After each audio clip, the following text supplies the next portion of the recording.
Hello and welcome. Yes, I am live as it comes up on this little box. Anyway, it's not really important. But yes, live here again on the P.G.M Show, and it's so good to see you. It feels like I haven't done one of these in so long. And I have a great, fantastic guest. Yes. Sergeant Slaughter probably knows him a little bit more intimately, but we won't go there. But yes, he is. He's a cool cat. I always think of this guy a really cool cat. You know, very laid back, awesome guy, and you'll get to meet him. You will get to meet him, and you'll get to meet him probably after this. And yes, it's a short intro. I know it's a short intro. It's boring as hell, but hey, that's me. Okay, let's get to it. Let's get my thing up when I can actually find my. I can't find it. I cannot find it. That's annoying. That's really odd. Okay. I can't find it. Oh my goodness gracious me. All right. I'm going to have to dispense. What am I doing? Oh my goodness. I haven't done this for so long. I'm going to have to dispense with my title sequence because it seemed to be disappeared. So let's kind of get him on. This is really odd. It was right there and then it disappeared. Anyway, enough of that. I won't hum it. You don't want to hear my voice. Anyway, let's get him on. Here is Mark, GeForce Racing 20. Hello.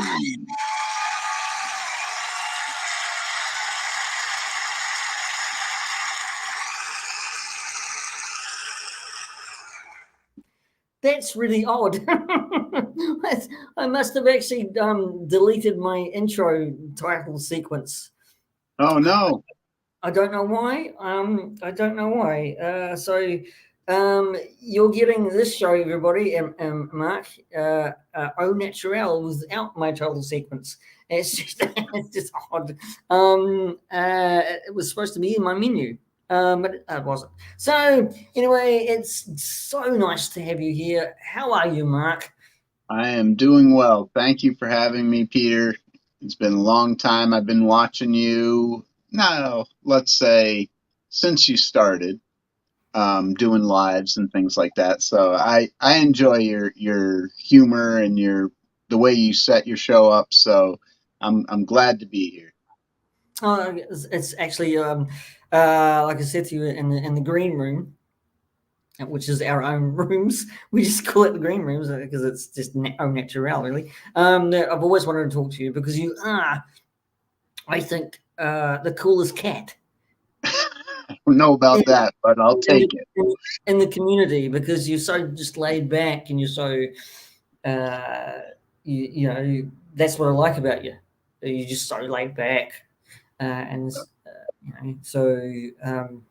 I was like that once, but I've had so many coffees in my life, and just I've been up. So Got a caffeine IV going in there. I've had so many coffees this morning. But uh, I just want to kind of ask you, what was your childhood like with collecting or? Okay. Well, I grew up with five brothers and sisters, so we had a pretty big family. Um, didn't have a lot of money. Our parents did everything that we could ever ask them for. So going back to toy collecting, the earliest memories I have was probably Fisher Price type stuff, the little people, maybe some Weeble Wobbles or things I had like that. those. I had Yep. those. We had those in New Zealand. Yeah, Loved I Weeble love Wobbles. Weeble Wobbles. And they don't fall down either. It's brilliant. Nope. So you try to. You Oh, I'd knock the heck out of them, and they'd just tumble, but still stand on their bottoms. So, and then I graduated into probably Adventure People, which was the line that I believe inspired the Kenner Star Wars 3 3/4 action figures. Oh, Um, yep. oh, I didn't know that. Wow. So everything else before that, like for boys that I remember, was all 12-inch GI Joe or Action Man if you were across the ponds. And then these adventure people spawned something in Kenner because they were like, yeah, we can make vehicles for the movies and things like that. So um, I believe that was a big factor for them. After that, I was about 5 years old, and my dad took me to see Star Wars. So 1978, whenever it came out, and I had never been to like a regular movie. I'd seen Looney Tunes movies in the theater and stuff like that, but when the stormtroopers came into the Tantive 4 and blew the door open, I cried my eyes out. I'd never seen an explosion or anything like that in my life, and I was scared. But I my dad got me calmed down, and I loved it after that. It was great. So that just started the love for Star Wars and action figures in general. Um, and from there, I think probably till I was about 14 or so, um, got interested in girls and cars and getting a job and trying to be a cool kid and all that fun stuff that goes along with high school. Um, and I kind of left the toys in the basement. I didn't have them out on display really or anything like that anymore. And then in '95, I heard that Star Wars was coming out with the Power of the Force 2 line. Yeah. Is that the big Yeah, steroids? the beefcake line. So I was Glad I excited. missed those. I'm glad I missed those. I think I was on drinking stage when I was in nineties. So anyway, enough about me. Go on. So I went ham on that line. Me and my buddy were like, "Oh, we got to get all these new Star Wars figures because now we can have them on card, save them till we're older, and make a buttload of money." We thought it was a good investment. Now they're not worth crap, but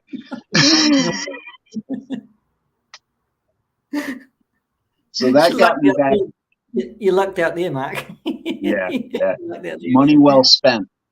there. Um, so just to backtrack a little bit, like '91, I went off to college, and Right. the first time I came home, all my toys were gone. I was like, Okay. "What happened to all my stuff?" And my parents were like, "Oh, we had a yard sale, got rid of all that junk," and I was like, "What?" So all my GI Joe, No, all my Jonathan. Motu. Sorry, G-Force. No, I'm not telling my whole story. that Jono. that that will come later. Continue. So they got rid of all my toys except for my Star Wars stuff because my mom knew how much that meant to me. So then, like I said, '95 or something, I was a college kid still and needed the money, so I sold all that anyway, all my vintage Yeah, stuff, and yeah, reinvested it into the Power of the Force 2. But that got me back into collecting as an adult, if you will. right. Yeah. Um, it's it's it's usually the way, isn't it? With some people, isn't it? You either when you get to your teens or when you get to your young adulthood, life gets in the way, or you meet girls, or you get a career that has nothing to do with anything whatsoever about toys, and you get so engrossed in it, or you get a job where you don't like it, and Right. you tend to complain all the time, and your life veers off that way. Was it that for you? in that sense? Around college, probably, yeah. I was more into partying and hanging out with people, friends, and meeting girls and all that fun stuff, So more of my money went towards that route than collecting. And when you're that age and you've left the nest and you're on your own for the first time, you're in these small little apartments, you really don't have any room to do anything like that. So it Yeah. probably took a Yeah. little So, bit of time to get back into it fully. I mean, because you went to college, so it would be dorm rooms, wouldn't it? We like frat houses kind of thing, Yeah, right? yeah. So, I never joined a frat. I didn't want to pay for my friends or any of that nonsense. But I mean, we um, never had it in New Zealand. We had college, yeah, but we never had frat houses. We never had big. Well, we had big parties. We had big gig parties, but they were different gig yeah. parties than what you had, and that really intrigues me. That you went to college and you stayed in a. Was it like the stereotypical? Not getting it off toys away, but was it the stereotypical dorm rooms? We had a bed there for your mate and a bed there for you. Yep. So most of the dorm rooms were, if you had just a single dorm room, they had a few different types. So you could have a single where you're by yourself, but you had to pay extra for that. Right. The standard double dorm room where it was you and someone you had to meet up with when you got there. You didn't really know them in most instances. And it's just two beds, two small closets, a desk for each of you. There's not a lot of room. It's maybe a 10 by 10 room or something like that. They're small. So we did that for a year, and then you meet people and you make friends and things like that. So we got what was called a quad after that. So it's Right. 4 bedrooms and a common area, kind of a living room type of thing. And then they also had suites, which were 6. So they had 6 rooms in a common area and a bathroom for your suite. You know what I mean? But after 2 years, we all got together and rented an apartment All right. Right. Yeah. downtown. Actually. Yeah. Yeah. Yeah. So Yeah. we did that for the remainder of our college life. Could I just jump in here, Mark? Just say, on a serious note, hey Pete and G-Force. Yeah, and I'll kind of say hello to everybody because I don't want to. I'm not ignoring you. I didn't ignore you in the stages I was introducing, Mark. I don't want to do that. And we'll get to this, JJ, but in a very respectable way. So yes. Again, it just intrigues me because we didn't have that because it's different cultures and different Sure. lifestyles. We didn't have uh, your kind of colleges, universities. We called it. I think, yeah, we called it universities, but we didn't. Yep. I mean, they have flats with people, right? There's a lot of, but we didn't have that kind of culture that you had on just having those little dorm rooms, and then that just They, intrigues me. they didn't have like on-campus housing for people when you first got there. We yes and no, because the things that on campus living was like a house flat. Oh, okay. Right? Like things like that. We just had a big university and big lecture rooms and stuff like that, and all the camp. That's the campus areas because it would be across the street, right, for another another, in a sensible word, another small campus of office buildings, and then you had a big, huge campus for lecture rooms and small lecture rooms and tutorial rooms and places that you could study and stuff like that. But Sure. not really any campus buildings like you had. I think most of the students we here in New Zealand would have to go out and go flatting in a campus thing, but it'll be around the area of suburb close to the universities, because we've got 2 universities here in Wellington. Ours were a little like all the educational buildings were kind of in the center of campus, and then around the outsides of it were a bunch of hotel motel style buildings that had tons of dorm rooms in them. So you could go to different dorms, if you will. They're all named something different, and pick the way you wanted to live on campus. But if you wanted a flat or an apartment, you had to go off campus and just source that yourself with a landlord, and just like you would as an adult, you know. Excuse me for a minute. Not a commercial break, everybody. There's sun streaming into my little set here. It's a beautiful day, and so I'm going to have to shut the curtains because I won't see anybody.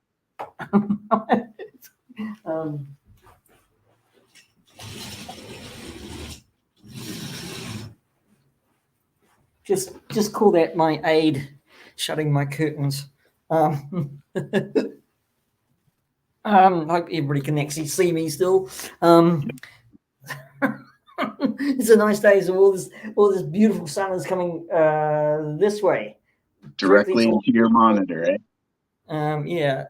So I'm an old-mannered man, with a small little set in a corner. So yeah, it's getting back to the university days. I mean, like you said, you wouldn't have room to actually collect or store anything, right? So yeah, not really.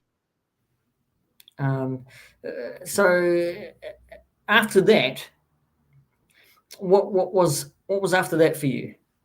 Okay, so after that, I came back home and started working at my old high school, and I was still living with my parents at the time, probably 6 months a year, something like that. And then I moved in with friends of mine. We all got an apartment together and continued to have a grand old time, looking for jobs, trying to find career type stuff. And nothing out of the ordinary, really, just 20-some-year-old boys doing what they do. And I landed a decent enough job. When was that? Around 2000. And saved up a bunch of money, met my future wife, and we decided to move to North Carolina. New York is much colder. You got harsh winters and stuff like that. So we were tired of the snow, and we were just like, let's go someplace where it's warm. And so we moved here and been here for what? Do the math, Mark. 17 years now, something like that. 17, 18 years. Well, welcome to P.G.M Show, where Mark and his guests have to do math. I ran out of toes. I couldn't count no more. You said you started with the was it 5POA, the Star Wars action figures, right? Yeah, the original camera line. So you found your love in collecting again. That's where I got the bug for action figures specifically. Right. Just 3/4 inch, and yep. Did you right? So because that would have been it when. Yeah, they didn't have much 6-inch stuff until I think He-Man came out, the Masters of the Universe line, and I had a ton of them too. I use them as my wrestlers for the most part because I didn't like the static LJN wrestlers that the WWF was putting out at the time. Right. I liked them to have the motion and articulation. They're sought after now, aren't they? Those action figures. I don't know. At Joe Fest, I saw a big tub of them that nobody was interested in. Right. I take my words back. They're not sought after. It depends on the collector, I guess. To each their own, you know. But so, when 6-inch came, I mean, you know, going further on, I think that's what broke the camel's back, right? For most collectors, would you agree with that? I do to an extent. I held out a long time. I didn't want Black Series. I didn't want Marvel Legends. I'm like, no, I'm happy with my vintage collection figures. I like the card backs. And then I bought a couple 6-inch ones because they were on sale or whatever. And I'm like, well, let me see what they're about. And I was like, yeah, right. Yeah. Got the bug, you know. And here we all are. And so yeah, because as a kid, like, here, we'll just take her for example. 3 3/4 is tiny now. Like, it's so delicate, you don't want to break it, or you know.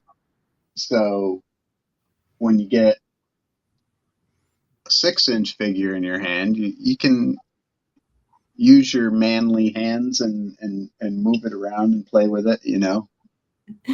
Your manly hands. Look at mine. Mine's like a little girl's hand. Just put them close to the camera; they look bigger. It's just, you know, it's like actors. They say that being on camera adds 10 pounds, but I don't really agree with that. But I'm an actor, sort of. Yeah, that's it. That's another conversation we'll have in the near future. Crazy, but it's been. I mean, it is crazy though. This action figure collecting thing, isn't it? It's crazy, right? It can get out of hand really fast. Yeah. It's like you know, when we get younger, going back to there, we have the 3 3/4, and that's basically what it was back then. It was 3 3/4, and Star Wars was 3 3/4. The Marvels were 3 3/4, like the Superpowers and Secret Wars and stuff like that. Yep. It's amazing how life changes as a collector. That when another form of 6-inch and now NECA is taking off with the movie stuff. I mean, do you think we're all getting so inundated with so many lines today? It's getting crazier. I do, honestly, and I had to cut way back because when I first started my YouTube channel, I may have been hanging around with some of the, I won't say wrong crew, but people that were just interested in gaining subscribers and making the channel take off, you know, and if that's the way they want to do it, fine. But that's not really what I wanted. I just wanted to show people what I do. You know, I go out on toy hunts. I'm not technologically advanced enough to edit and make my videos like super television style stuff. I'm just a regular guy out here showing you. I go on toy hunts. Here's what I get, you know, and I recorded it. I'm just taking people along for the ride. It's not anything special. Me either. And I've got I've got 2 film degrees. So it's a lot of work just even doing it the way I do it, you know, and we all have our own lives. We all have families or friends or whatever that, occupy time. And I couldn't dedicate that much of my life to make videos to promote my channel, if you will, or whatever. I'm just doing it as a fun thing to do while I'm doing it. And that's the thing, right? I mean, that's what I enjoy too. I mean, I'm not. I do look at them, and so it's always being brought up. I do look at the subscriber rate, but I'm not too fussed on it now. As right. I mean, I like interviewing you and everybody else in this toy community. It's fantastic. Getting more friends. It's getting to know people. Exactly. And that's the community, and what goes hand in hand is the toys with it.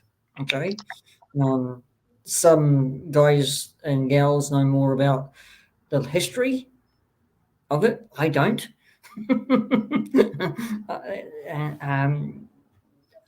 That's the beauty of it, though, Pete, is we all have something to contribute. We all have different backgrounds in what we collected, what we know, some people are just immersed in knowledge and toys, and I'm blown away by it all the time. And I don't have that, but I know my little set of things that I can contribute. And with this community, like you said, it's a fantastic networking opportunity because you get to meet like-minded people that have a fondness for toys, and collecting. And we all are struck with the sickness, if you will, and we get along swimmingly together. It is sickness. It is a sickness, isn't it? It's just like, yeah, we're all shaking for plastic crack, it's a little OCD, we all set them up our own way, and it gets a little bit going. Are you okay? Are you feeling okay? Yeah, I'll sniff my figures. I've seen Papa Gord do it. plastic smoke. I've seen Papa Gord do it a few times. Mind Yep. you, that's I've told him to do that, so that could be my fault. So, I mean, there are points to where you have to say, how much money am I going to allow myself to spend on certain things? Can I continue to collect Marvel Legends Retros, Marvel Legends, Star Wars TVC, Star Wars Black Series, G.I. Joe Classified, G.I. Joe Retro, NECA, McFarlane? Like, I have so much crap in here that I went ham on for 2 years. And I'm like, whoa, you got to cut it back. You have, first of all, no more space. And you're pushing your budget really hard. Like, back it up, collect what you like. Don't worry about missing out on figures, like you have to put yourself in check, or it can get out of hand. There's, like you said, so many lines to collect. It's just insane, isn't it, really? I've got to actually add this. JJ's put a big, huge amount of words in the chat here. So, yep. I remember meeting G-Force in Rocco's channel. Both of us were always super chatting for Rocco's wife to come out of their shell. That's how G-Force became my brother, and we both cowboy fans. Thank you, G. Rocco. I don't know who Rocco was. So you don't need to concern yourself with him. All right. He's not one of us. Okay. Right. No, his channel is more about getting popular, getting views, getting super chats from people, right. That type of a channel. Okay. It's there are channels like that who pay for their subscribers. I've got to confess a little bit here. Back when I was all about me now, G-Force, but I'll get back. I want to get to know you more too, so Um, that's why I'm here. thing is, when I was starting out with my friend, we had a YouTube channel before I had this on my own, right? Nobody could actually watch us. Well, we only had 22 subscribers. And because I put it under a really tricky name, nobody could find it.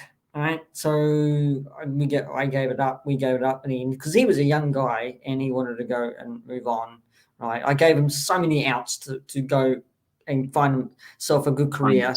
Right, and because I was in my 50s then and stuff like that. So I mean, I didn't want to hold a friend back who was way younger than I was to actually do a YouTube channel, stuff like that. So good editor, by the way. But what I'm getting at is that I thought, well, I want to, I want to, I want to be a well-known YouTuber with lots of subscribers. We're gonna kill this, right? We're gonna get well known, and that was my mentality, right, for a long time. Yep. Okay. Obviously, it didn't work. It was great. Fantastic. I loved it. I loved kind of being kicked up the ass and saying that you're not going to be like that, Pete. You're not that. You're not that way. Come Right. on, you're not that way. It's kind of an eye opener, isn't it? Like we all Yeah, kind of, I think, had that delusion of grandeur where we saw people on YouTube with hundreds of thousands of subscribers, and they're like, "Oh, yeah, all I have to do is show toys, and people will follow me." All right. yeah. Come on, 1 million subscribers. Right. No, Right. It didn't work out that way, did it? it didn't work out that way, and I'm actually quite pleased it didn't work out that way because Me too. I agree. I don't think I would have met you, Shabby, JJ, and I've done. I'm doing shows with JJ, right? Yep. I'm doing shows with Rum. Yep. Bonkers. And it's brilliant. I mean, I've been on Lego Studs with you guys. I don't think you were there when I was on there. It was 2 a.m. in the morning, right? So, Matt from KOC and Andrew, fantastic blokes, you know, doing a show with Ed with Top 5 and being on ZSR. Finally, I get to sit on and with them, and it was brilliant. This community is so welcoming and so warm-hearted. It's just amazing to me, and it's, in my opinion, it's better than 1 million subscribers because I talked this weekend at Joe Fest with Michael French and Melinda from Retro Blasting, and my only question was, how do you guys keep up with the comments, the chats? Like, how do you do that? That's insane. And Melinda told me, she's like, Michael is 100% on his phone all the time, answering comments, responding. And I'm like, I don't want that in my life. I don't want to be overrun by my YouTube channel. Hey, Blue, nice to see you. I haven't seen you for a while. So, hey, Gap. Sorry, I don't mean to interrupt. Jero Kane, hi, Gap after dark. Gap, you've got a small little it used to be a big G and a big A and a big P. Where's that gone? Anyway, but I'll just say hello to everybody. I'm talking to GeForce Racing 20.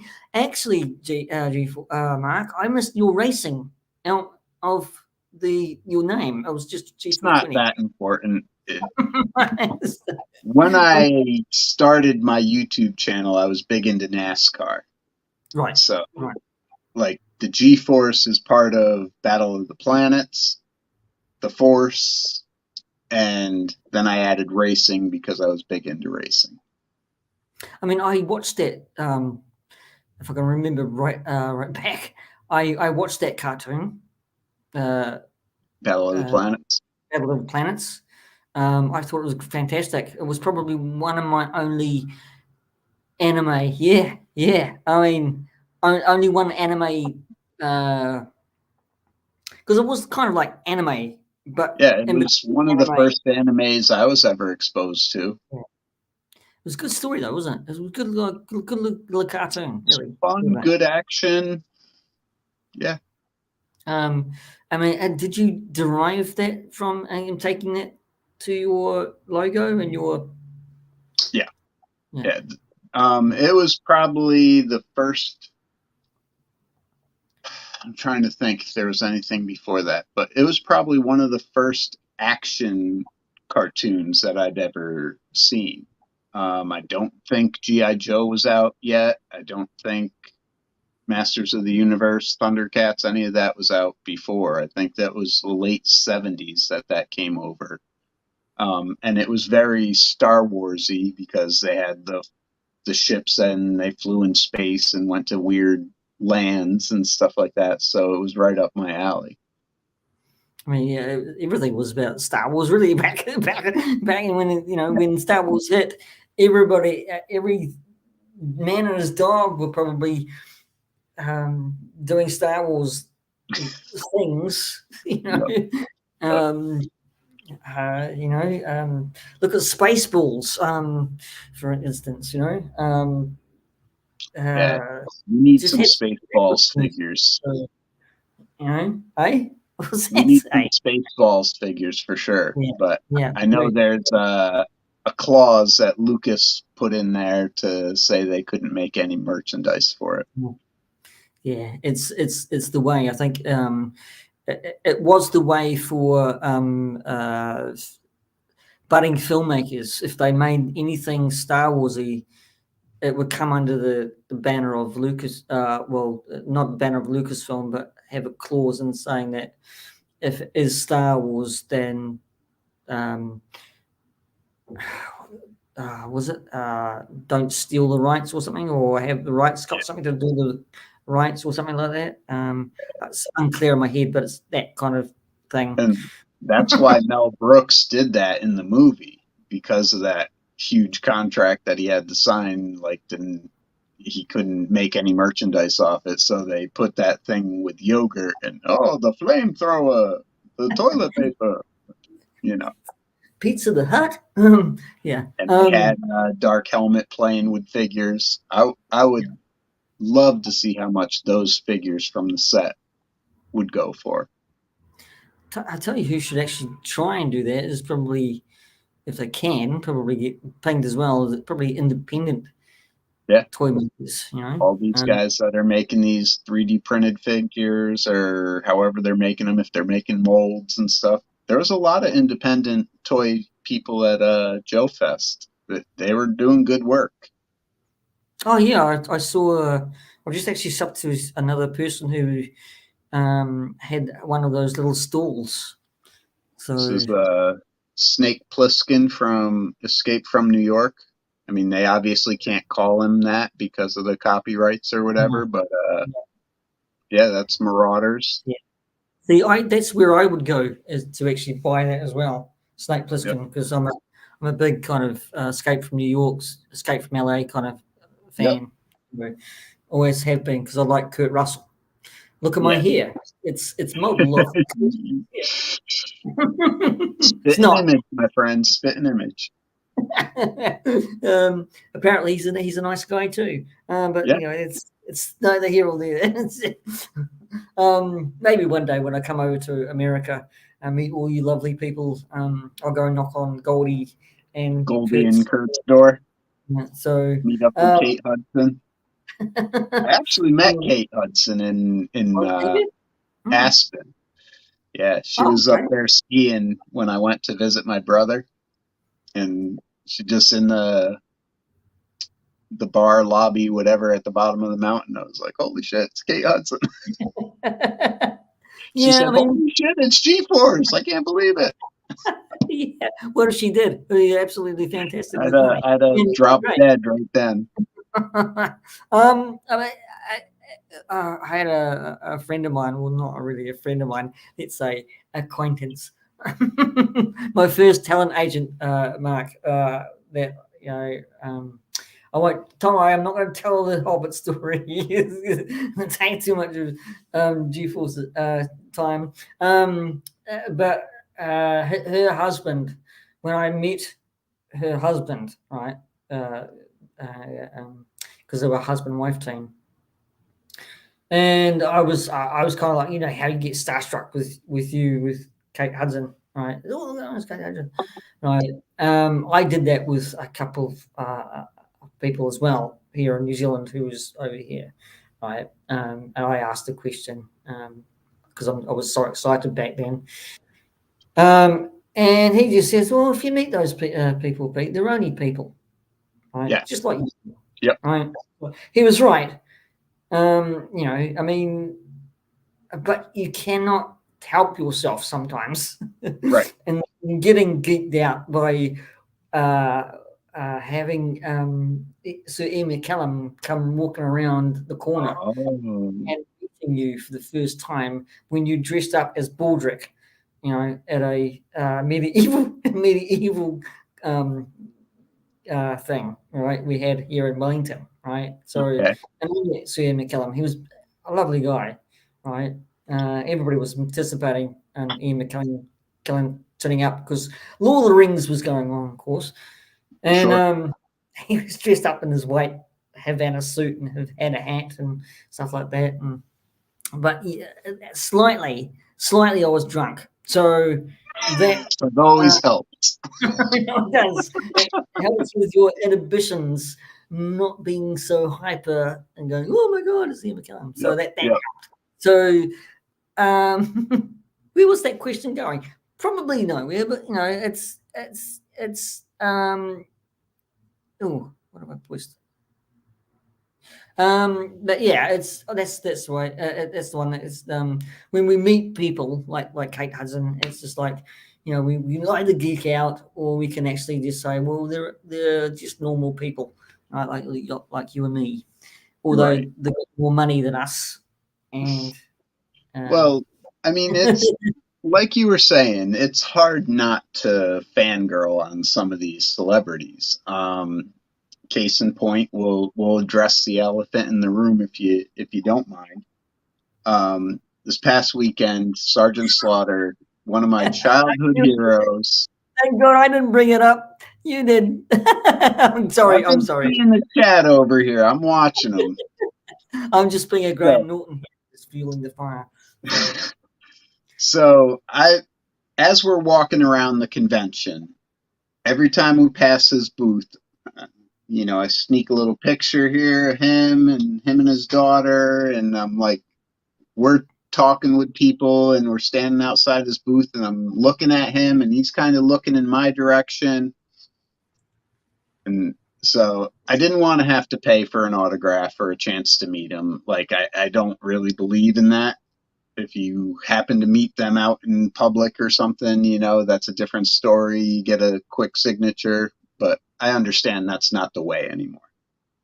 So after the convention, we go to the hotel bar, and we're having some drinks, having good laughs and stuff. And Sergeant Slaughter's eating dinner that like 2 tables over from us. And so I'm still eyeballing them and just geeking out a little bit.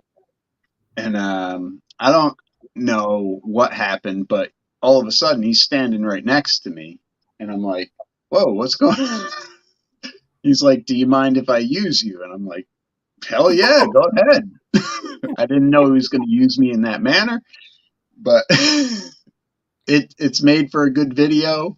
Scuba and his wife had their cameras out quick, and so I thought they put him up to it because Scuba knows Zazel and Right. Zazel knows Sergeant Slaughter, so I thought maybe there was a connection there where he said, "This guy's a big fan of yours. Would you go make his day or something?"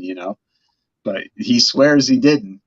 And so anyone who's watched the video, please go watch the video, like it, subscribe. Oh, no, just kidding. I have.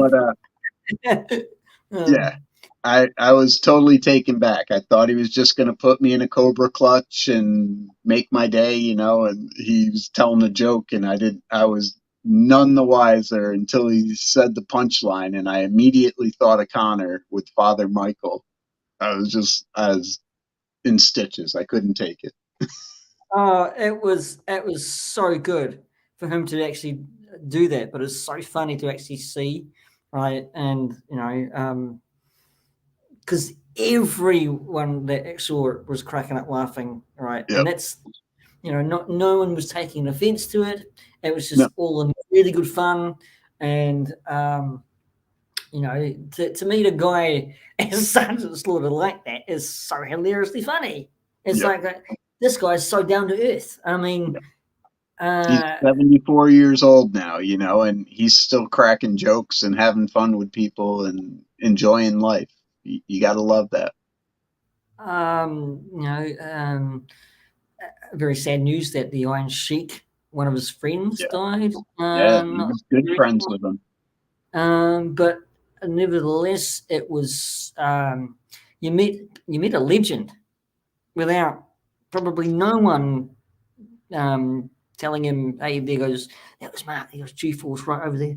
He's staring at you. He's staring at you from bloody ages." Well, Right. that's what I mean. Like, I was staring at him a lot throughout the day, and I think he caught me a few times. So when he saw me in the bar, maybe that triggered him to come up, because he's like, I'm going to go make this kid's day. He's been hawking me, and Shabby said it best. He's like, I've never seen a 50-year-old man turn into an 8-year-old in a second. And that's exactly what happened. I was like, hell yeah, suplex me, do whatever you want to do. But how he said it was just brilliantly funny. Yep. What's this half Nelson? What's this a full Nelson? What's this? It's just And what you might not be able to pick up in the video is I turned to him after he did that, and I was like, prison rules? He said, no, Father Nelson. I was like, oh, shit.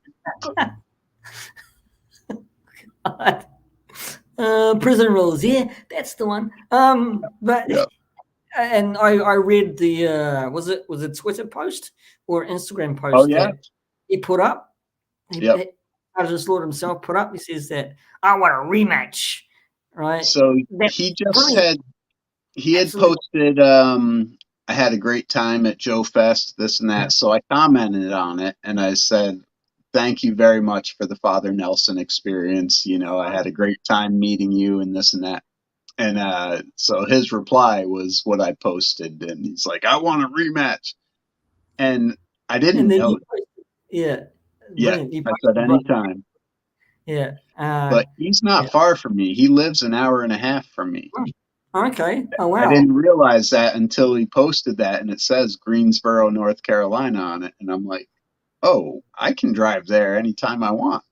I got to meet this guy and get in good with him.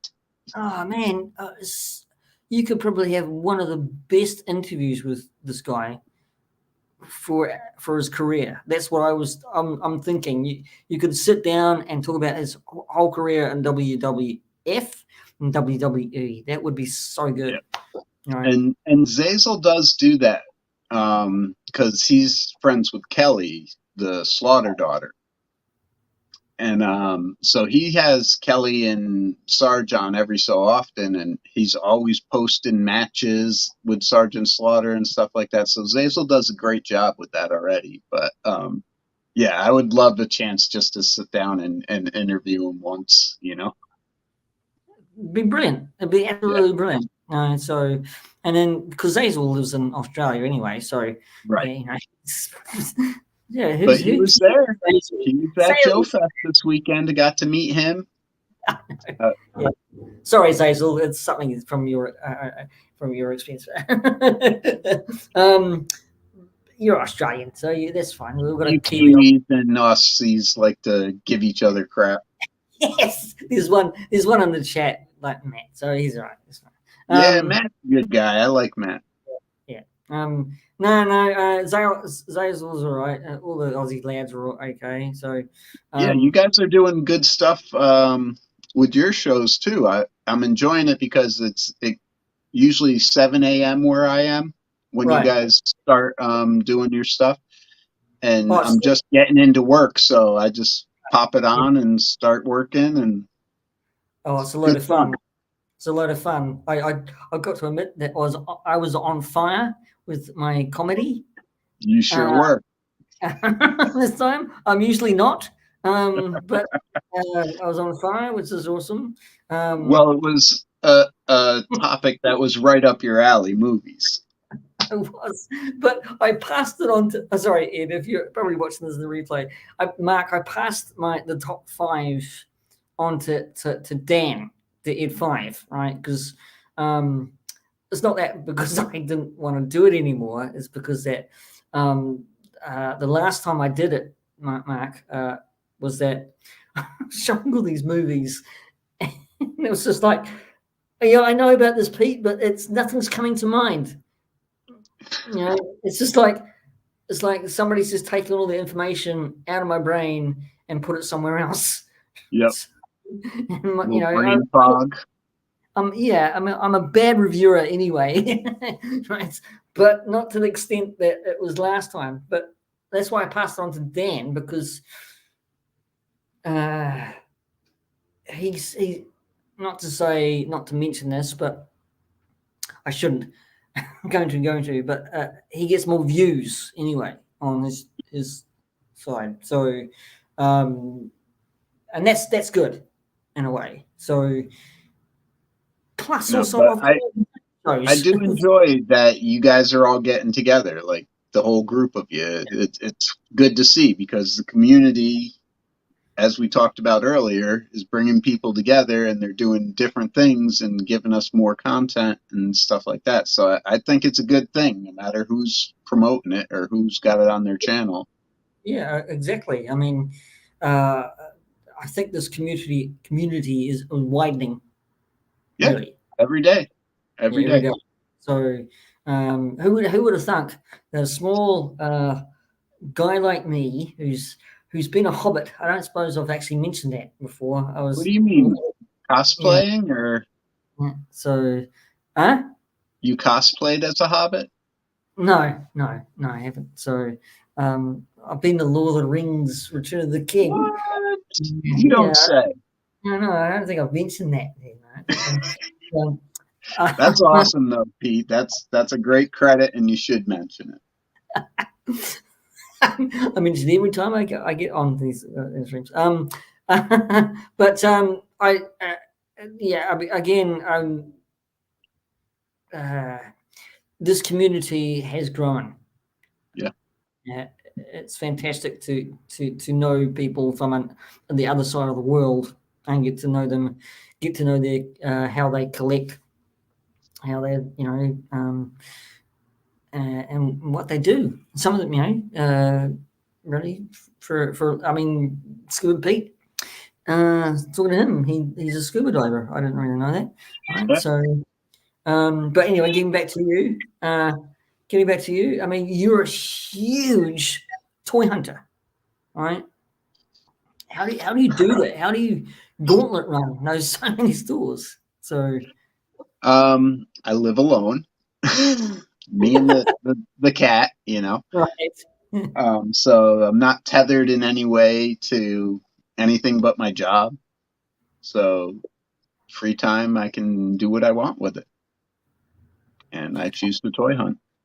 I mean, that's fantastic. It's really good because you go to Targets, Walmarts, right? Yeah, and it might be a little different here because America, we have overrun ourselves with commercialism, if you will. Like there's stores everywhere. I have probably 20 Targets within 20 miles of my house. So I can go in any direction and find 2, 3, 4 of them. You know what I mean? Same with Walmart, same with all the stores. They're in every town. It's amazing because we don't have a wide range of toy stores in New Zealand. Right. We have a big warehouse, a big red shed warehouse that we have a smattering of toys. Right, we have EB Games, that GameStop for you guys over there, because it's a subsidiary wording. EB Games over here. GameStop owns. Same in Canada. It's EB Games up there. they have a pretty good selection when they get in a selection. But we're waiting, Mark, for a long time to get the new wave of TVC or the new And I wave. think that's a shame. I hate that you guys and the Aussies have to deal with that, because whether or not Hasbro or whoever the toy company is based out of the US, the toys shouldn't go there and then have to come back to you guys. China and Thailand and whoever's making them, Taiwan, they're all right next door to you guys. Like, just ship them direct. You don't have to circumnavigate the globe to get toys back to New Zealand or Australia. It doesn't make any sense to me why they do that. No, it doesn't make any sense to me either, but that's probably the political side of things for our It's government. business. They want to do it the way they want to do it. So, yeah, it's a distribution problem as well. We've got the same thing, distribution problems in our little local cities. We get some stuff here in our stores, but other stores get them there in that store. And it's the same with you, isn't it? It's the same that, when you hunt, something might not be there, but it's over what? A few towns over or whatever. Yeah. So when I started my channel, I used to watch tons of toy collectors from all over the US, all over the globe. So I would watch the California people getting everything first. And right. then I could watch the people in the Midwest getting it. And then I could watch people a little further east getting it. And then I would know, like, okay, I have like a week or two before it hits my area. The trucks are moving this way. And you could kind of gauge it. And then COVID hit and blew that whole thing out of the water. Now it's hit and miss. But yeah, Charlotte, the next big city near me, is 3 hours away. And I watch a guy out there finding all kinds of stuff. And it never hits my area. And I'm like, why? That's weird. Here you go. Here's another guy I haven't had on my chat or radar. Hello, Nathan. Belden Show. Hey. How are you? Nathan's Welcome. one of my OGs too. Love that guy. Yeah, welcome, Nathan. First time on the P.G.M Show on the chat. Welcome. Most welcome. And there we go. Here we go. Let's just actually highlighted that. They send to the biggest market, US and the UK first. It says, because I suppose, you've got yes, Taiwan and all those markets, but I think my take on it would be you've got Disney and you've got Star Wars in America mainly, right? You've got so many shows and so many products that it might go to you first because it surrounds, Disney Plus. It surrounds those kind of areas, right? So that's the biggest toy market is the US, right? I would say for the things that we all collect in our groups, I would say yes.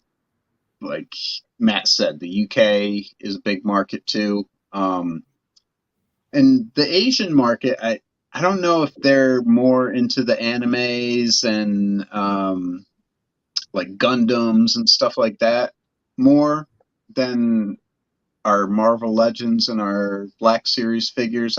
I mean, I assume they still have people that love those properties, but it doesn't seem, I've never seen like a Taiwanese channel or anything that stuff that we do, Chinese channel, whatever.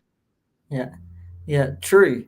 Very, very, very true. I'll get back to that. Salacious just popped in. It's simple. Something. I can't sometimes salacious, mate. I can't ever read it, mate. Simple signs. Is it science? Is that Yep. science? Yep. When Salacious and P.G.M go out. Yes, that's one. That's what we're discussing. Is Salacious? Salacious goes first. He is. Pommy's prisoners go. 30 seconds. Yeah, thanks, mate. We'll discuss that on Wednesday, mate. Top guy, that Salacious. Top guy. Oh my goodness. Oh, get a handle on him, Bob. I don't think Bob has had control of Salacious ever. Oh no, he hasn't. And Tilly, forget about it. You just be glad Tilly doesn't show up in your streams. Oh my goodness. Again, thanks, Oasis, for actually doing that, because yeah, toys, right, go hand in hand with Lego studs, right? I mean, Yep. How long have you been on Lego studs? When it was first started? I mean, well, we've been at it for a couple of years at least, I think. It was early on in my YouTube career, if you will, where I found Salacious and we got to know each other. Okay, go away, loudmouth. She's asking old and cranky.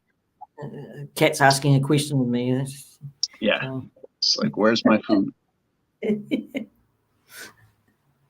But yeah, I met Bob pretty early on, and we just got to liking each other. So we did Lego studs was pretty early.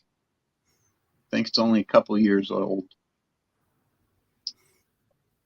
It's really good though. I mean, it's really fun to do. All right, so you're the crew, like Ghosty, John, John C.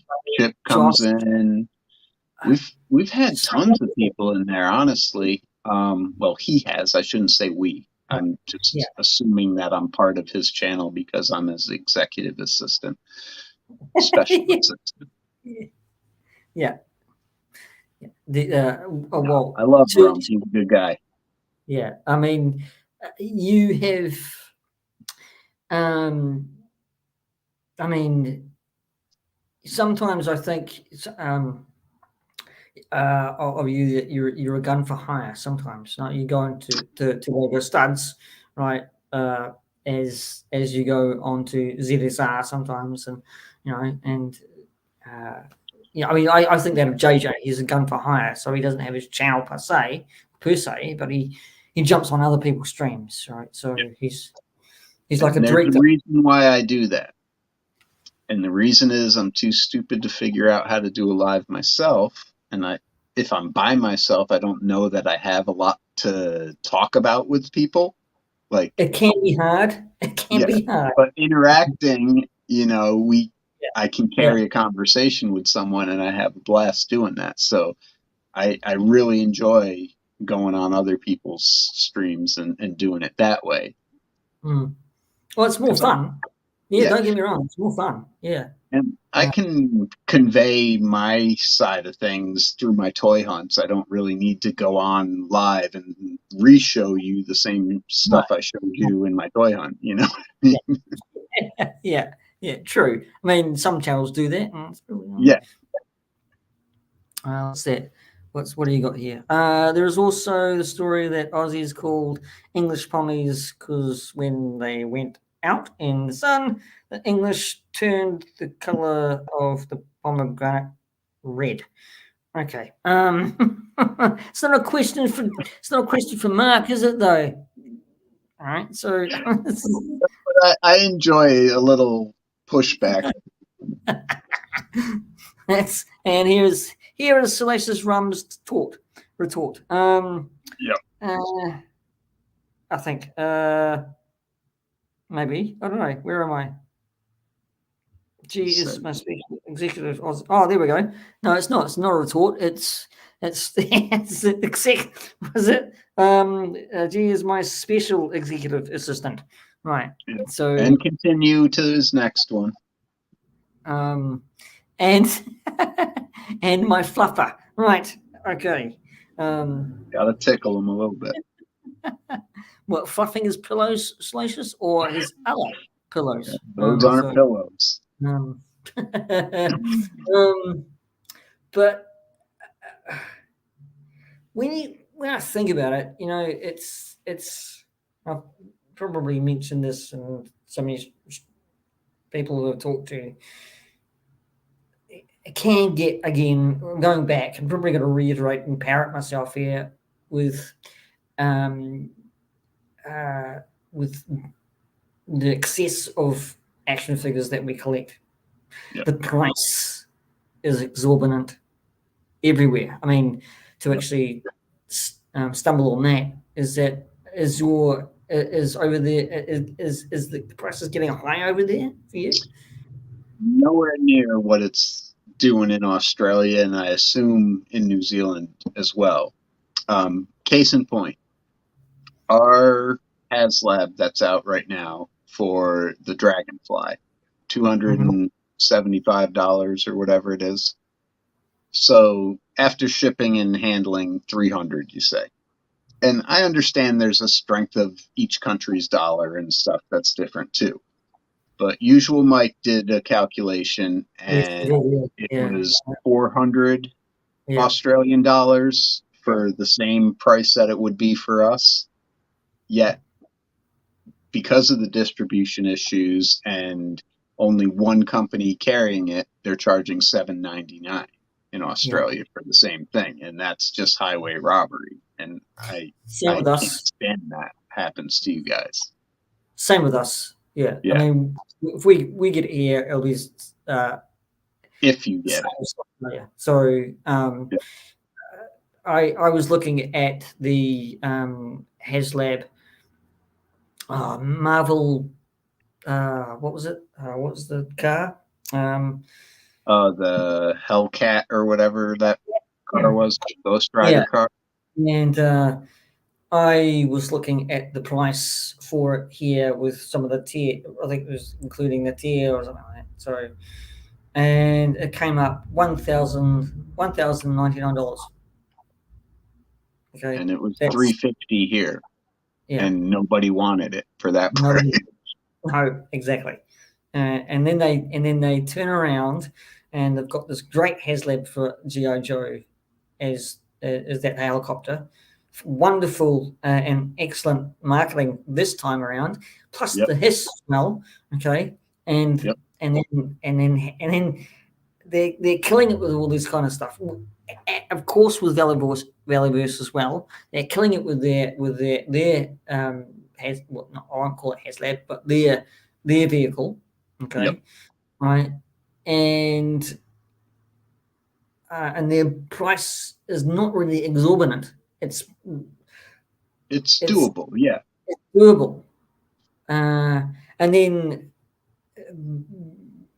same probably doable in this country as well if Valiverse in Australia goes to and markets out to us, right? That's doable too. And Tony may have something to do with that because him and Bobby are tight, so Tony may be able to tell Bobby, like, we're getting hosed over here in Australia, so what can we do to help them?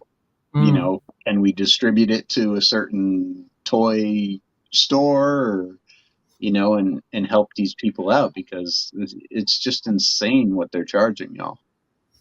And that's our dollar, of course.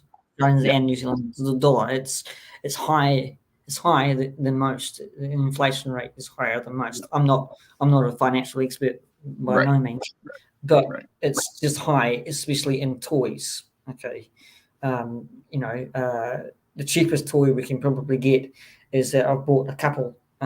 Is the 3 3/4. See if I can grab them. Alan Grant, which I've taken. Oh yeah. Great little figure of Alan Grant, Mr. Sam Neill, and that was $25 here in New Zealand. So, so that's pretty good. But he was, I think, clearanced out for $4.99 here. Yeah. Again, yeah. I mean, Overabundance of them. They don't sell, and then they put them on clearance, and it's crazy. gosh, I It's should crazy. actually, I should get some because I need some for dioramas that I want to do pretty soon. Because that's what I'm getting to, Mark, is more 3 3/4 stuff, so I can actually world build. Yep. And that means that different movies, I will build and make different scenes and put them on my wall, right? So For sure. not buying so much of these, which are okay, but they're damn expensive, really expensive. So When you're paying minimum $45 or so for a 6-inch figure, that's adds up quick. it's. I think if Tony can do that for Australia, he might just make people think in Australia and New Zealand, right? So that we are paying exorbitant prices for toys, but that's politics. I don't think you can reach the politics of financial stuff. But Scott Crusher joined us. Yeah, hey Scott. But that's the problem we're having. Prices, distribution. It's a bit of a shame, but and it's I'm always yelling at the screen. Well, not yelling, but saying at the screen when I'm watching a review and somebody's actually saying that this is how much I pay for it, and I'm screaming at them, screaming, yeah, I can imagine. Try living in this country. Yeah, right. I can just imagine. I'd be hot under the collar too. But I'm. One day again, I'll come over to America and I'll just start buying up. I won't stop. Well, who was it? Jason O'Toole. Do you know him? Yep, I know Jason. Yeah. He's sometimes in the chats with. Yep. So he was over here working, and he was in Texas, and it was for a while. I don't know how long he was actually over here for, but so he amassed a huge collection because he was going to Targets and stuff like that. And then he had to ship it all home. And luckily, he works for the Aussie Air Force, and they provide him with a certain amount of space to ship all his belongings back to Australia. And now he's just like blue. He's like, oh, I wish I could go to a Target. Oh, the prices here, man. Oh. But Australia's got probably a hell of a lot more shops than we do for toys. Yeah, I mean, they're a gigantic territory compared to you guys. So they've even got a draft named Toys R Us. Oh yeah. So we don't even have that here. No, are they making a resurgence in your country though again? Slowly. They're in Macy's. Macy's has a little corner in their department stores that they call Toys R Us. It's mostly younger kids' toys. They have a couple Black Series or Marvel Legends or something, but it's not great. It's not Toys R Us. It's a hybrid half breed. It's like here's a sample of what Toys R Us used to be. It's draft dressed up as Macy's. Yeah. Makeup and all. So you want to see some Joe Fest stuff? Yes, let's get into some toys. Let's show some toys. All right, let me just get my camera turned around so it'll look better for you guys. All right. 85 steps later. Is this your haul? Yeah, this is what I picked up. So I didn't have a symbiote Spider-Man. He never hit in my area, so I probably overpaid for him at $40, but I needed him for the collection, so I was willing to do that. I did get a G.I. Joe Skyhawk in the box, and that was a great deal. The box is beat up and sun bleached, but the vehicle is 100% intact. Yeah, it looks it. No. So that was only $25, and they were selling just the vehicle for $45 everywhere else. So I jumped on that. Yeah. Wow. This is the other vehicle when I was a kid that I would have the Claw and the Skyhawk dogfighting all the time. This is a fun school version, but it is 100% in the box. It's not even off the sprues yet. Hasn't been assembled. Still in baggies. If I can get it out of the box. 1 second. It looks to me like there goes your flip flop. Yep.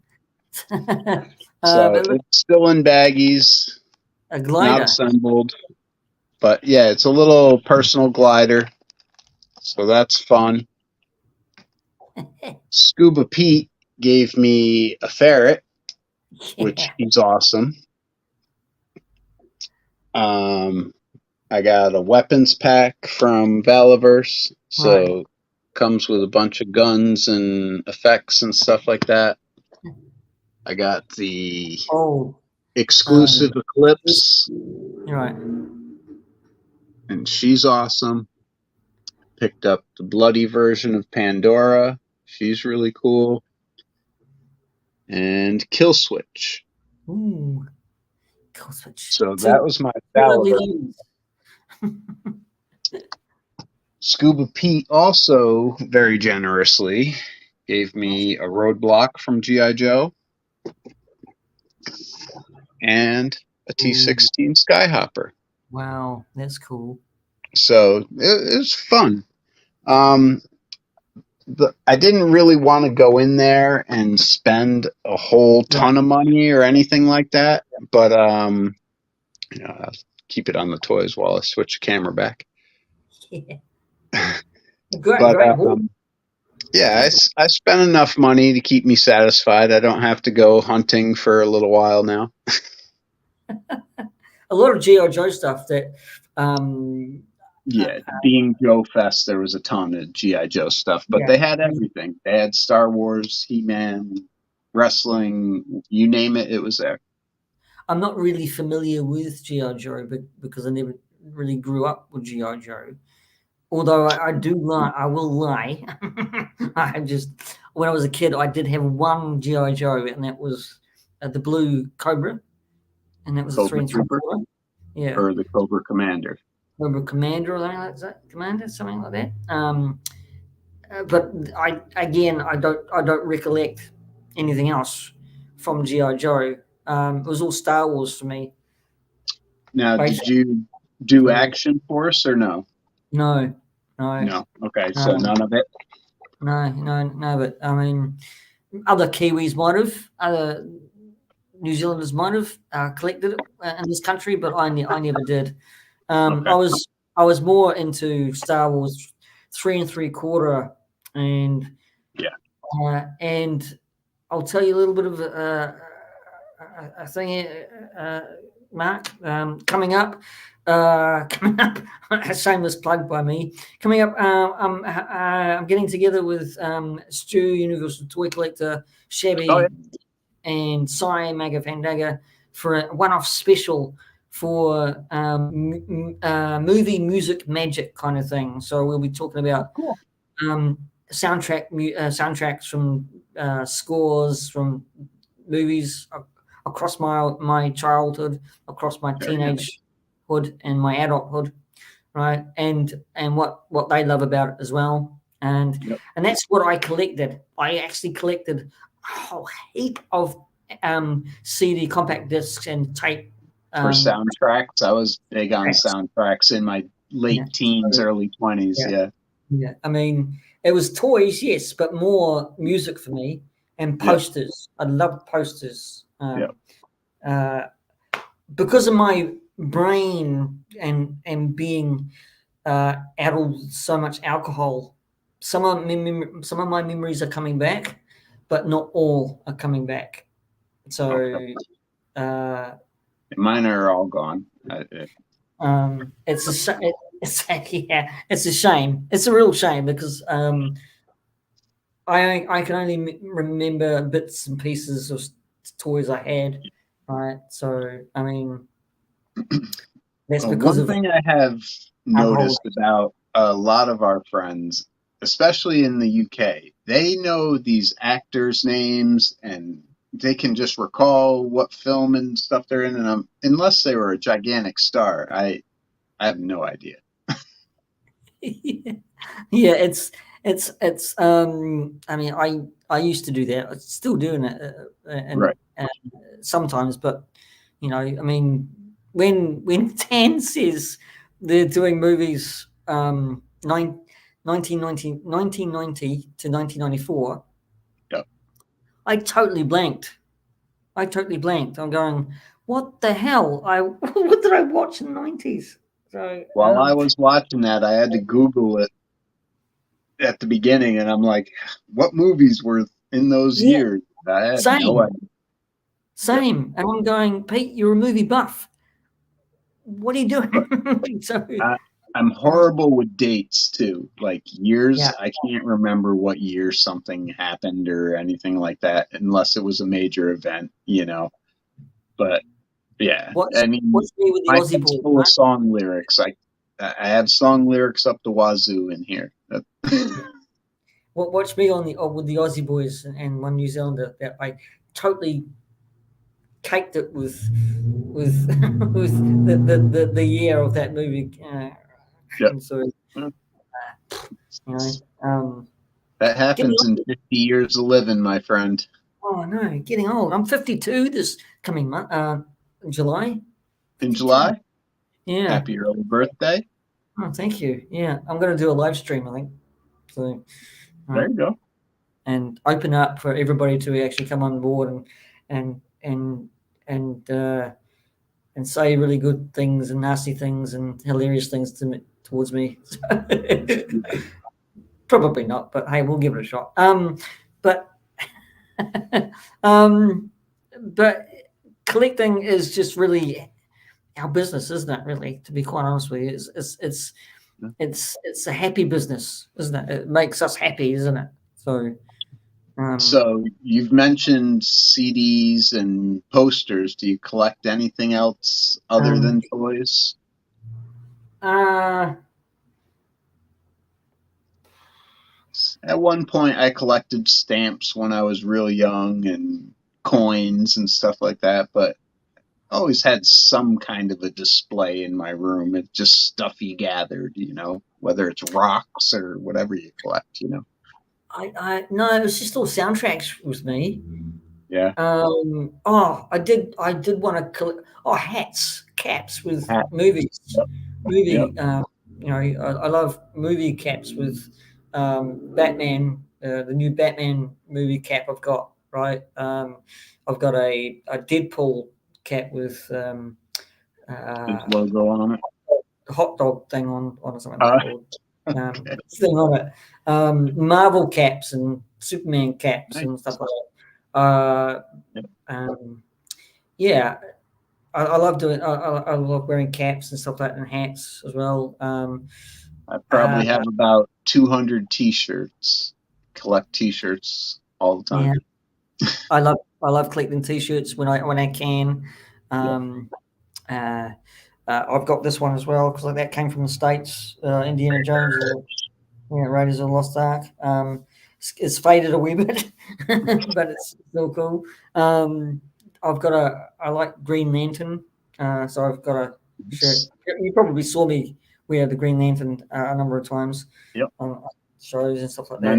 know you got the McFarlane Green Lantern set too, didn't you? No, I haven't actually. I I missed thought out on I that. thought you had put out a Green Lantern figure in one of your videos. Maybe I'm wrong. No, no, I didn't. It might be somebody else, I think. So I don't have it in my collection. Probably confusing you with Kurt Russell again. Probably, yeah. Here's Mr. B. So, Mr. B. Hey, Mr. B. I'm going to throw it over to the audience in the chat if you want to kind of ask a question of Mark. He's here. And we'll just keep on talking and chatting. Just the floor is open in the chat. Thank you. Anyway, if anybody missed this, you can watch it on replay. This is Mark, GeForce Racing 20. Yes, it does say in the bill GeForce 20 because I missed that bit out, but hey, that's cool. Don't even worry about it. There is one story that I want to actually get you to explain and tell, and that's why I didn't call you Gary, because what happened there? Tell us the story of what happened there. Okay. So I got the nickname Gary from Usual Mike. So I'm going to go back and set it up a little bit. So I've been following Usual Mike just about as long as I have Retro Blasting or Analog Toys. It was one of the first toy channels that I found on YouTube, probably 4 or 5 years ago. Even more, because I've been following them for like 8 years. So I would say it's probably in the 8-year range that I've known of Usual Mike. I'm a member of his channel. Right. Yeah. And we were all on Instagram, I believe it was, one night in our groups, having a chat. And we're all talking, and somebody called me Mark. He's like, "Who's Mark?" And they're like, "What do you mean, who's Mark? GeForce." And he's like, "GeForce?" It's like, I thought his name was Gary. It's been like 7, 8 years. I've commented on his stuff. All he's known me as is GeForce, never knew my real name. So he just assumed it was Gary, I guess. But so it kind of went around the campfire a few times after that in the following day or week or whatever, and just stuck. So now I'm Gary for it. Yeah, well, it got to me, Mark, and I've played on that joke ever since. I don't mind it. It don't bother me. People call me whatever they want to. But it's just hilarious when he actually again told it from his side of the story. I mean, it's just hilarious. I mean, it can get that way, can't it? I mean, when your handles, some of the guys' handles that you're going, what's his real name? Right, it's GeForce 20. So, and that was a thing that I tried to be conscious of when meeting people this past weekend, is because they don't know me as Mark, and so the first person I saw, we walked into the doors, and Shabby went to the restroom, and Tony from Analog Toys is walking towards me. I'm like, holy crap, it's the first person I see. So I shook his hand and I introduced myself as GeForce, because he's never going to know who Mark is, and I've been told that from other people too, like when you're at a con meeting people for the first time, you really need to tell them your handle, or they're not going to know unless they're avid followers of you. So the rest of the day, that's how I introduced myself, as my screen name, and just help. It's so weird, isn't it? It's so weird. It's just like, I mean, I don't know how Sergeant Slaughterhouse Zazel's name, right? It's just like, right. Which one are you? It's easier to write than Sergeant Slaughter's Slaughterhouse. Yeah, it's easier than typing all that out. Yes. Mine's just my initials, P.G.M, Peter Gordon McKinnon. So, because I thought that was a great kind of talk show handle, and also I can actually vary it by, what did I put? I put the P.G.M collector on. There you go. Panels. So, so do you know why I call you Peter Man? No, I don't. So Please. I'm a big fan of Office Space, the movie. Right. Yep. Have you ever seen that? No. And now I've got to see it. Okay. Now I've got to watch it. So the main character, his neighbor, can hear everything he says through his wall. And so he'll just shout over, "Hey, Peter man!" So Yeah, I'll take it. I'll take that, it. that's why I call you Peter man. Awesome. I'll take it. Yeah, that's great. Yeah. Yeah. I love it. I love how you go, Better Man. It's just like, yeah, And it separates me out from everybody else that just says yeah. PGM or Pete or Peter. Yeah. Yeah. I have very difficult when they say Pete and Scuba Pete. I'm going, Yep. which one are you talking? I made that joke to Jonathan today on ZSR. He said Pete was in The Hobbit, and I said, "What? Get out of here! Pete was in The Hobbit." And then he said something about PGM. And I'm like, "Oh, I thought you meant Scuba Pete. He's a little tall for a Hobbit." It's just, yeah, and I think I chimed in, Mark. I was saying, Yeah. But did you? that's the beauty of this community. We all have fun. We all have a laugh with each other. We like the same stuff. It's a good time. It's like, did you catch? Matt wasn't showing. Uh, because I was commenting, right, and they're all lovely guys. He was behind in the chat, maybe, right, but he never put my comments up on chat today, right. That's okay. I mean, that's fine. But I actually thought I might have a joke with him, and then this is right at the end. This is really right at the end. G'day, Michael, Darth Rock. And I'm typing out. I'm typing out. Okay. I'm going to say this to Matt. See if he was going to read this. My final chat is saying goodbye, right? And he says goodbye. See you later, right? And he goes off air, right? And all I said was bugger. Right? Bugger.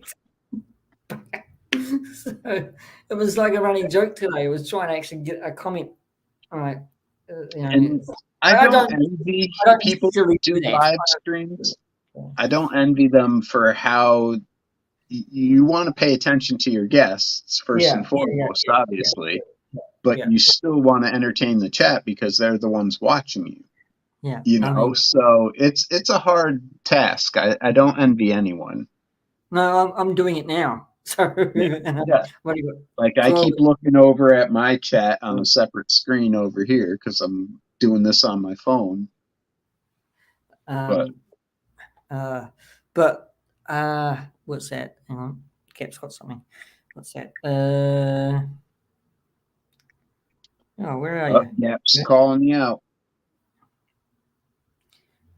Is that in capitals? P.G.M. I can't see that. He says you're not putting any of our comments on the screen either.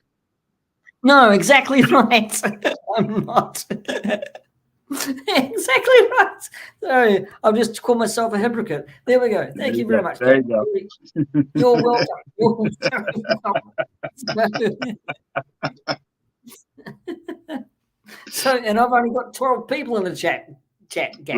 Right. So, but no, you're right, Cap. It's really hard to do that. It's hard to do. I much love those guys, ZSR, and again, it comes around to the community is lovely people in the chat, lovely people to actually get to know and be on their streams. It's wonderful, and again, you're right, Gap. But it's very hard to actually keep, and your finger on the pulse of the chat, you could say, but it's hard. Right. Hello, Darth Rock is in the chat, Michael. Darth Rock's doing good. hope you Sorry to hear about your buddy there, Darth Rock. Abby passed away. Yeah, Yes. Yes. Pets can be family too. So for sure. um, okay, dokey. Very strange kind of thing to say. I didn't see anybody in the chat kind of. Oh, hang on. Sorry. I'm a pretty open book. They probably know a bunch about me already. Yeah. Um, thanks. Yeah. Oh, that's good. That's good. Sorry. Shameless plug. Thanks, Mal. Kiwi boys. Yeah. Well, there you go. Yes. Excuses, Pete. Yeah. I saw that gap. Yeah. Excuses. Yeah. Right. Um, I'll take that on board and I'll just throw it out the window. Thanks. Just kidding. I'm kidding, Gap. But it has been lovely, Mark, to have you as my guest this week. You could Well, say thank on you. the P.G.M Show. It's been a lot of fun.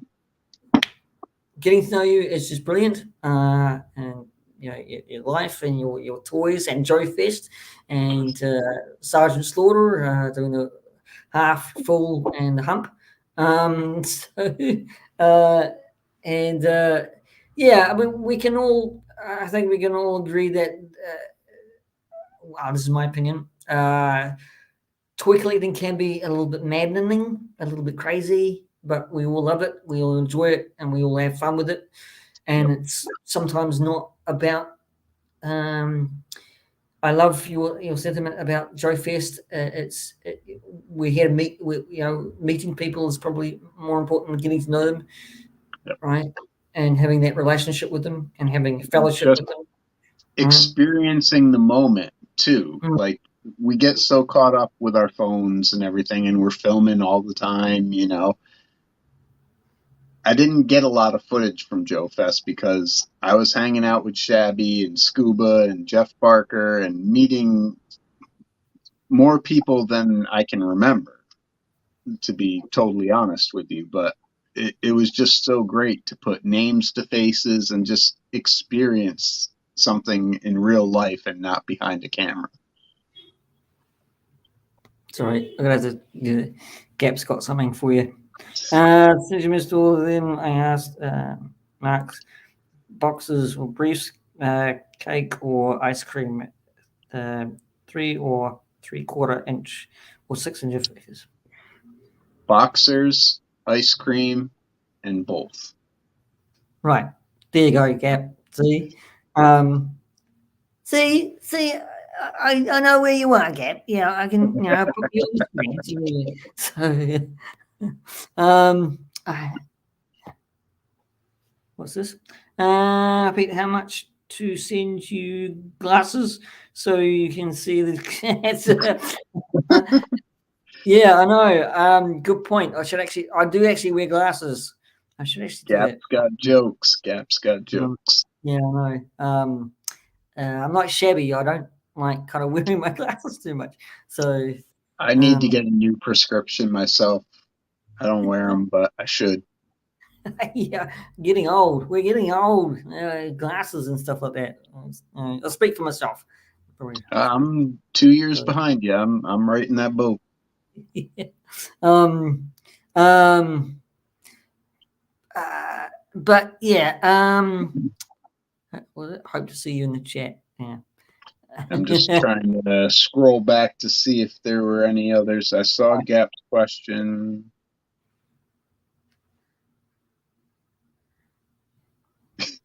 Keep on Collecting says, for a period, I got confused whether it was Gary or Mark.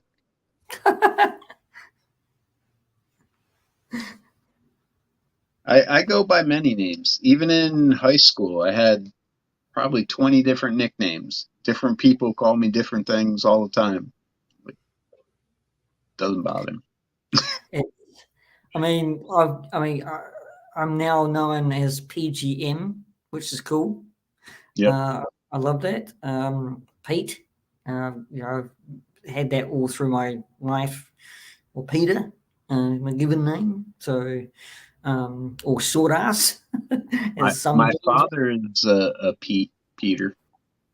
Awesome. Yep. Yep. Great So name. you're in good company. Yes. Short ass. Short ass. Yeah.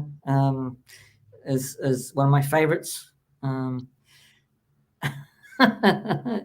But, uh, Peter Mac, as a friend called me once. But yeah, it's. I gotta say this, G-Force, Mark, Gary. I had to do it. All right. Has been a pleasure talking to you, meeting you, and having you on my show. Always wanted to talk to you as well. Again, this is my opinion. You are a cool cat to me. You're very laid back. You're a nice guy, because I love what you just say. Be nice to each other, and that's great. I think that's a great small little sentiment, but it speaks volumes. It speaks volumes. I hope so, because it doesn't hurt to do. It's easier to be nice to somebody than it is to be mean. There are scientific studies that say, being negative is more taxing on you and harder for you to do than to be nice. So it is actually, yeah. And I'm going to a counselor, so yeah. So what's this? Sorry, don't read that, Pete. Don't read that. Good gosh. I don't know. I couldn't read it anyway. Sorry, I just couldn't read it. He went R-rated with that one. Okay. Please, can we save that till Wednesday, Rum? And so, I love you, Rum. He's a crackhead. I want to thank Gap. And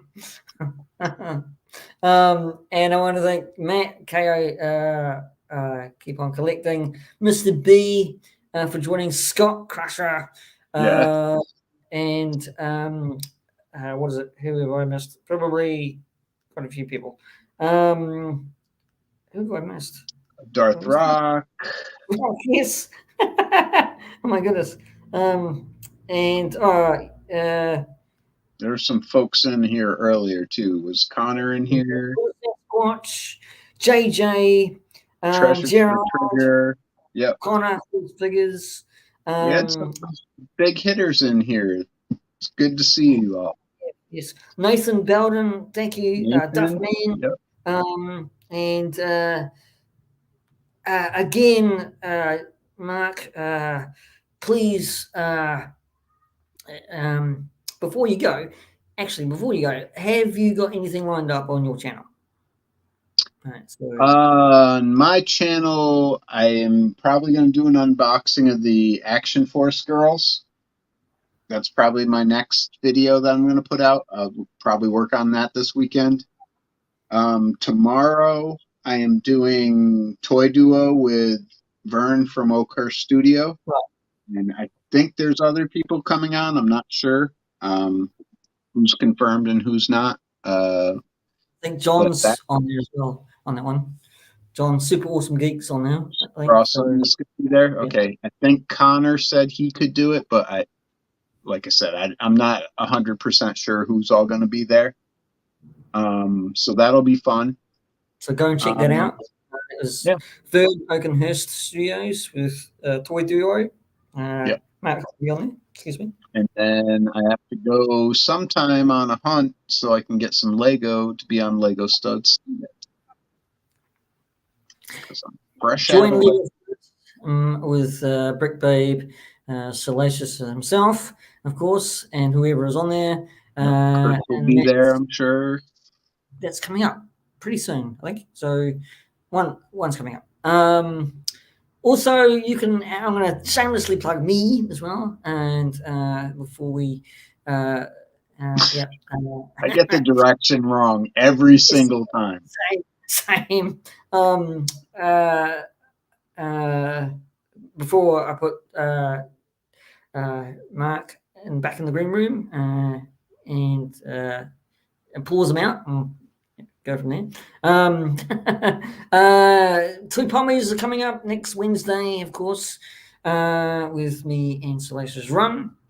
Watch Yeah, it's funny, it's bonkers, it's brilliant. I love it so much because it gives me an escape and to be myself as well, which I am myself anyway here. Yeah. You just chance to let loose a little bit. Rum will bring out a little bit out of you that maybe you're reserved to do on your own channel or something. So it's a good time. I like it. It's a good time. It is. It's just fun. It's just it's so fun. So it's a comedy show. It's nothing. Don't take it offense to any of it because it's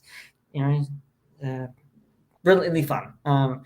And on my show, I've still yet, Mark, I'm still yet to actually unbox this Indiana Jones. So it's been sitting there for bloody weeks. Also, I'm still yet to actually unbox this, which has been sitting there for bloody month. I still have to unbox him too. I have 15 or so Black Series figures to unbox. Oh, well, and I'm still yet to open the TVC Speedbike, which is back there as well. So I'm not opening that. Maybe if I get a second one, I will. But TVC stays in box or on card. Right. That's a good question. Good question. So, are you before you go? Not going back. We'll just start out the conversation up. Are you an inbox collector more or an outbox collector more? I'm probably more of an inbox, but with the 6-inch, I will take them out. Like I have Black Series here, Classifieds here, Marvel Legends over here, DC Multiverse over here. But on card specifically, I really don't like to take them off of a card. A box I can open, I can put them back in if I need to, and I have all my boxes in the attic still. But if it's on a card, I have a hard time now taking them off. And I attribute that to seeing all my childhood toys, Kenner Star Wars and stuff, and the prices that these things are fetching these days. I'm just kicking myself in the ass about it. Like, oh my God, I had 2 vinyl Cape Jawas. If I kept them on card, I could have like $8,000 right now. So it's something weird in my head. I don't care about the money. I'm not going to resell them anytime soon or anything, but that's my hang up with taking off of card. Right. I just wanted to know that because I do see you. Yeah, it's a good question. So, of course, Gerard, I forgot you. Sorry about that. Gerard. And Mr. B also. Okay. Fantastic. So that's what's coming up with me. I will do reviews. I will. I'm going to be in chats with ZSR probably and other chats as well. But that's what's coming up for me.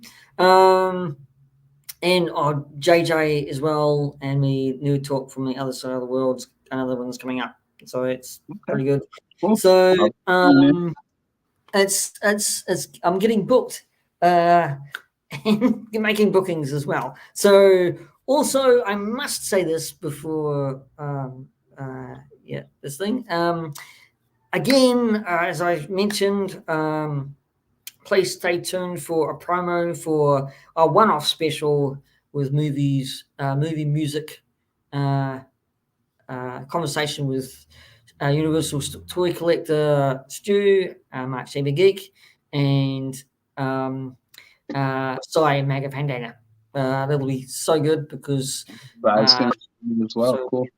So please be on the lookout for that. That's not the real name; it's only working title. So be on the lookout for that. Okay. let's again. Sorry, my title sequence has disappeared. But I want to thank Mark Sherwin, GeForce Racing 20. Sometimes you may know him as Gary, and is a good friend of Sergeant Slaughter. So, yeah, thank you, Mark. I'll see you in the green room pretty. Okay. So Thank you for having me. It was a great time, Pete. Thanks. Thank you, Mark. See you guys. And I think there we go. Yes, it is time to wrap up, and thank you very much to chat. If I have missed you or not put your chats up on screen, I do apologize. I was just engrossed with Mark sharing his story on the P.G.M Show. It has been a great one. Mark is such a nice guy. Please go and check him out on GeForce Racing 20 on his channel. Subscribe, like his stuff. He does lots for the community, and he does a hell of a lot of toy hunts as well, gauntlet runs and everything. So go and check him out. Also, thank you very much again for the chat. You have been so wonderful. Love you, chat. Guys in the chat, and I will talk to you soon on the next P.G.M show, which is coming up with Shanti and Josh probably next month. So that'll be quite fun and interesting. And I will have my title sequence back. So I might have to edit this one and put it in the show. Okay, that's enough for me. Thank you very much. Good night, and go and have fun out there. Have fun.